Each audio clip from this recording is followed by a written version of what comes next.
Assalamualaikum warahmatullahi wabarakatuh. Halo semuanya, kembali lagi dengan Salting Sulit Belajar Just Watching. Kali ini kami kembali lagi dengan mata pelajaran sejarah dengan materi kekalahan Jepang dan hubungannya dengan kemerdekaan Indonesia. Lanjut saja, yuk kita bahas. Sebetulnya, tanda-tanda akhir dari Perang Dunia Kedua tuh mulai terlihat sejak memasuki tahun 1945. Angin kemenangannya tuh telah menyelamati pihak sekutu.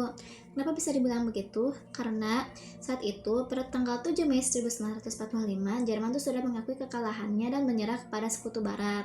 Dan dia juga kembali menyerah kepada Uni Soviet di Berlin. Nah, terus habis itu meskipun perang telah berakhir di Eropa itu, tetap terjadi peperangan di Pasifik, yaitu antara Jepang dan Amerika. Namun peperangan tersebut dimenangkan oleh pihak sekutu. Oleh karena itu, pemimpin sekutu yang telah menang mengadakan pertemuan untuk membuat deklarasi Potsdam. Nah, hasil dari deklarasi Potsdam tersebut dikirim ke Jepang, yaitu berisi satu, semua penjahat perang harus diadili secara keras, termasuk kekejaman kepada para tawanan. Kedua, pemerintah Jepang harus memberi kebebasan dan memperlakukan demokrasi serta penghormatan atas hak asasi manusia.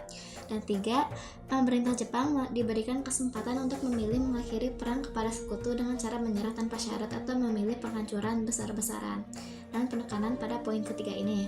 Nah, Jepang memutuskan untuk menolak deklarasi Potsdam, sehingga diturunkan bom di Hiroshima, yaitu Little Boy, dan bom di Nagasaki 3 hari kemudian.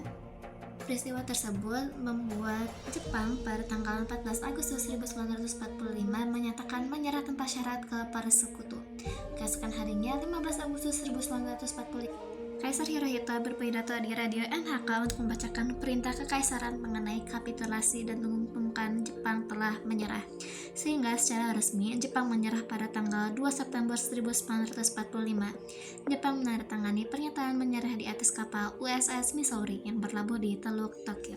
Namun jauh sebelum peristiwa tersebut sudah terasakan angin kekalahan oleh Jepang yang diawali dari kekalahan telak si Nippon atau Jepang dalam Perang Asia Timur Raya, membuat posisi Jepang sangat rumit mengambil tindakan di berbagai wilayah pendudukannya.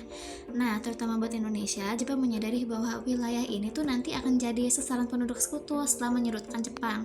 Sehingga Perdana Menteri saat itu, yaitu Kuniaki Kaiso, menjanjikan kemerdekaan bagi Indonesia tapi dikelak di kemudian hari. Tapi itu kayak pernyataan ambigu gitu loh, nggak ada kepastian kapannya, sehingga timbul pertanyaan dari rakyat, kapan sih kelak di kemudian hari itu. Nah, namun dengan itu Kaiso itu berharap dengan janji itu tidak sampai terjadi pemberontakan baru oleh rakyat Indonesia. Sehingga atas usulan Kaiso yang tidak ingin ini menjadi pemberontakan baru, Kumakichi Horada selaku Jenderal Dai Nippon di Jawa pada tanggal 1 Maret 1945 menyatakan segera dibentuknya badan baru, yaitu, maaf kalau salah, Dokuritsu Junbi Chasakai, yaitu dalam bahasa Indonesianya adalah BPU-PKI. Tanggal 1 Maret 1945, Kumakichi Horada selaku Jenderal Dai Nippon di Jawa membentuk BPU-PKI. Namun untuk tanggal diresmikannya adalah pada tanggal 2 Maret 1945, di mana BPU-PKI itu diresmikan dengan tujuan untuk mempelajari dan menyelidiki segala hal yang berkaitan dengan pembentukan negeri Indonesia merdeka. Nah, bagaimana sih kok untuk susunan kepanitiaannya? Nah, untuk susunan kepanitiaan ini tuh masih ada campur tangan asingnya. Maksudnya tuh di dalam susunan kepanitiaannya tuh masih ada orang-orang asingnya seperti Jepang, Tionghoa, dan lain-lain. Nah, para anggota ini tuh dipilih karena mereka tuh ada kesamaan dalam ideologi, yes. Nah, untuk ketuanya itu adalah Dr. Rajiman Widyodingrat. Ketua mudanya tuh ada 2, dari Indonesia dan dari Jepang. Nah, yang dari Indonesia itu Raden Panji Suroso, dan dari yang Jepang Ichibangase Yoshio. Nah, untuk anggota tetapnya yaitu berjumlah 59 orang dengan mayoritas tokohnya dari Indonesia, termasuk 4 Tionghoa, 1 Arab, dan 1 peranakan Belanda. Lalu ada juga anggota kehormatan yang berjumlah 8, namun mereka tuh tidak memiliki hak suara, tapi mereka dapat mengikuti sidang. Nah, selama berdirinya BPUPKI hanya terlaksana 2 sidang.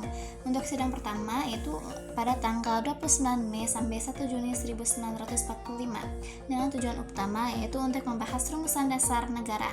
Nah, bagaimana cara pelaksanaannya tersebut yaitu dengan beberapa anggota itu menyampaikan pidato.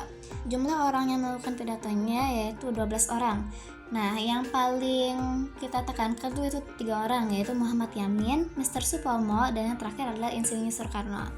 Nah, untuk Muhammad Yamin, dia mengusulkan 5 asas, yakni pri kebangsaan, pri kemanusiaan, pri ketuhanan, pri kerakyatan, dan kesejahteraan rakyat. Untuk Mr. Supomo, dia mengusulkan 5 asas juga, yaitu persatuan, kekeluargaan, mufakat dan demokrasi, musyawarah, dan keadilan sosial. Untuk Insinyur Soekarno, yaitu pada tanggal 1 Juni, dia mengusulkan rumusan, yaitu kebangsaan, internasionalisme, demokrasi, kesejahteraan sosial, dan ketuhanan. Nah, setelah sidang pertama tersebut selesai, BPUPKI memasuki masa reses dan membentuk Panitia 9 untuk merumuskan dasar negara. Nah, pada tanggal 22 Juni, Piagam Jakarta atas hasil dari Panitia 9 tersebut dibuat, yakni akan menjadi cikal bakal pembukaan UUD 1945. Untuk sidang kedua dari BPUPKI dilaksanakan dari tanggal 10 Juli sampai 16 Juli 1945. Nah, tujuan utamanya ini untuk membahas masalah-masalah dasar kenegaraan. Nah, apa itu masalah-masalah dasar kenegaraan tersebut? Itu ada 4. Yang pertama adalah wilayah negara, lalu rancangan undang-undang dasar atau UUD, yang ketiga adalah pembelaan tanah air, dan yang keempat adalah ekonomi dan keuangan. Lalu pada tanggal 5 Juli 1945 itu Soekarno itu sebelumnya telah menyampaikan bahwa Undang-Undang Indonesia itu harus didasarkan pada kedaulatan rakyat, bukan individu, serta menekankan pentingnya menjunjung kedaulatan bangsa demi keselamatan negara dan perdamaian dunia.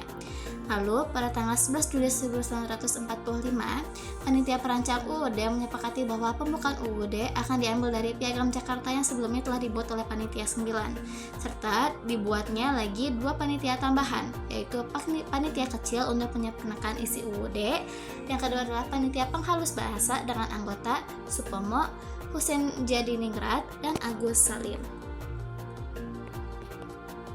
Setelah Jepang sudah berada di ujung kekalahannya, mereka membentuk Dokuritsu Junbi Intai atau PPKI yang terdiri atas perwakilan beberapa kelompok di Indonesia.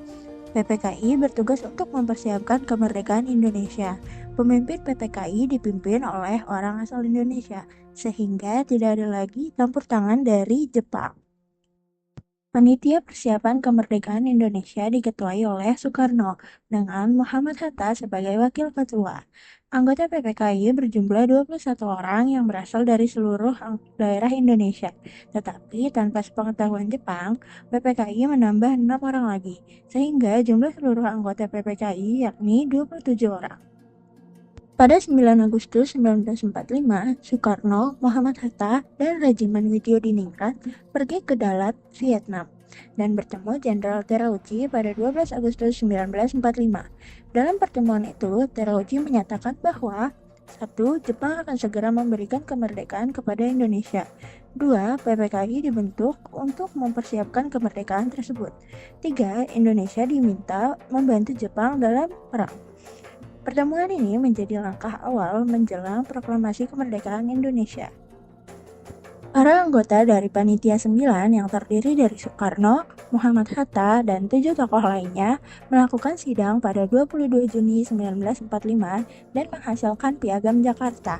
Piagam ini memuat 5 prinsip dasar negara, yaitu 1. Ketuhanan dengan kewajiban menjalankan syariat Islam bagi pemeluknya. 2. Kemanusiaan yang adil dan beradab. 3. Persatuan Indonesia. 4. Kerakyatan yang dipimpin oleh hikmat kebijaksanaan dalam permusyawaratan atau perwakilan. Dan yang terakhir, 5. Keadilan sosial bagi seluruh rakyat Indonesia.